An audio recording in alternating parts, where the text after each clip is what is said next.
नमस्कार मंडळी, स्वागत आहे तुमचं सिरियल कट्टा मराठी या आपल्या यूट्यूब चॅनलवर. ठरलं तर मगच्या पुढील भागात आपण पाहणार आहोत की प्रिया जेव्हा कोर्टाबाहेर सगळ्यांना विनवणी करण्याचा प्रयत्न करत असते, तेव्हा सायली सुद्धा तिच्या कानाखाली मारते आणि तिला म्हणते, करावे तसे भरावे.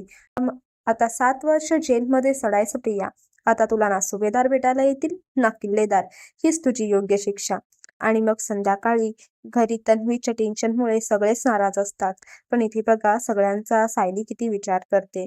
रात्री सगळे जेवण करण्यासाठी बसलेले असतात, पण कोणालाच जेवायची इच्छा नसते. तेव्हा सायली म्हणते, प्रियामुळे सगळ्यांना किती मनस्ताप होतोय ते मला माहितीये, पण तिच्यामुळे कितीही त्रास होत असला तरी अन्नाचा अपमान करायचा नाही, ही आपल्याच घरातली शिकवण आहे ना. असं म्हणत ती पूर्णाजीला घास भरवते आणि सगळ्यांच्या जेवणाकडे लक्ष देते.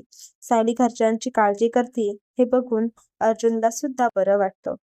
आता पुढच्या भागात काय होणार मंडळी? सायली आणि अर्जुन काय करणार?